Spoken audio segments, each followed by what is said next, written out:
And God said, "Let us make man in our image, according to our likeness. Let them have dominion over the fish of the sea, over the birds of the air, and over the cattle, over the earth, and over every creeping thing that creeps on the earth." So God created man in his own image. In the image of God he created them, male and female he created them. Then God blessed them, and God said to them, "Be fruitful and multiply, fill the earth and subdue it.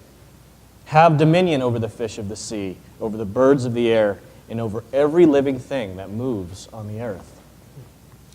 Notice in our text today, verses 12 and 14, we read, "Nevertheless man, though in honor, does not remain. He is like the beasts that perish.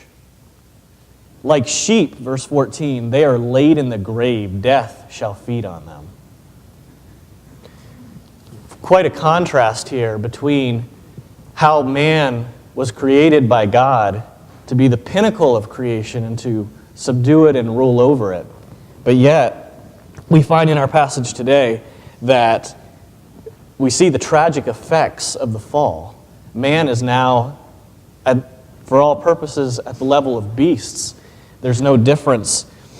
At the end of the day, no matter the wealth, the accomplishments, the power, the influence, whatever man does, at the end of the day, they will be rotting in the ground. Death will feed on them like it does an animal. From there, let's look at the call of this text. We see it in the first 2 verses. The psalmist invites his hearers to gain understanding. This call is universal. He says, "Hear this, all peoples. Give ear, all inhabitants of the world, both low and high, rich and poor together." This is a universal call. Why is that? It's because the problem in this passage affects everyone, regardless of whether one is high or low, rich or poor. There's going to be a time, as I said, when verses 12 and 14 that are described, there's going to be a reality for all of us. The only thing, according to this passage, that differentiates man from beasts is understanding. So in verse 3, we're called to get understanding.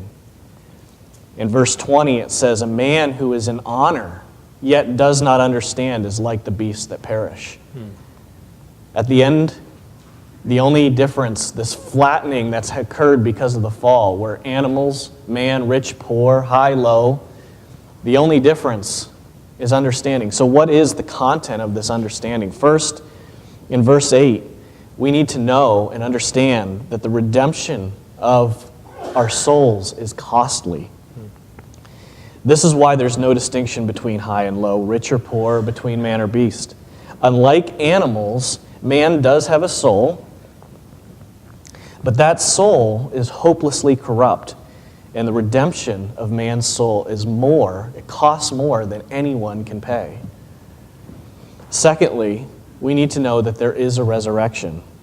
In verse 15 it says, "But God will redeem my soul from the power of the grave, for he shall receive me." The only reason the psalmist or anyone else can make this statement is because this statement, this verse, was true of Christ first. God was pleased with Christ's sacrifice, and the sign that God was pleased with that sacrifice is that he rose Christ from the dead. And because Christ arose, all those who are in Christ will rise again as well. Thirdly, we need to know that not only did Christ rise so that we may one day rise again, but he rose that we may be human in the present. The invitation of the psalmist here is really an invitation to become human again, because humanity was created by God to glorify him, to commune with him, and since the fall, even the best that man can do is his filthy rags. So to be fully human again is to be able to experience communion with God, to glorify God. Christ is the first fruits of the resurrection, and he's calling out a new humanity in history. And I hope that we can really grasp that this morning. We've not been called just to a social gathering in which it's obligatory that we meet for a couple hours on Sunday morning. We've been called to join a new humanity, as Paul says in Ephesians 2 and in Colossians 3. Therefore, given this truth, we can come back to the central question of this text, which says, why should I fear in the days of evil when the iniquity at my heels surrounds me? The question answers itself in light of what we've just seen. So if I may just take a moment to draw together just some of what we've seen for the last couple of weeks in the Psalms. In Psalm 45, we witnessed a royal wedding, if you remember, which pointed ultimately to Christ and his church. And there we were invited to forsake all and become part of Christ's bride. In Psalm 46, we were invited to be part of the city of God, which is protected by God and is fed, if you remember, by a calm stream that runs through it. In Psalm 47, we were invited to clap our hands and to be excited about the work that Christ is doing in his church. And in Psalm 48, we were invited to leave behind our defective understanding of the church and to look to Mount Zion, to see it as God's holy mountain. And today, in Psalm 49, we're invited to gain understanding and to become human again in Christ.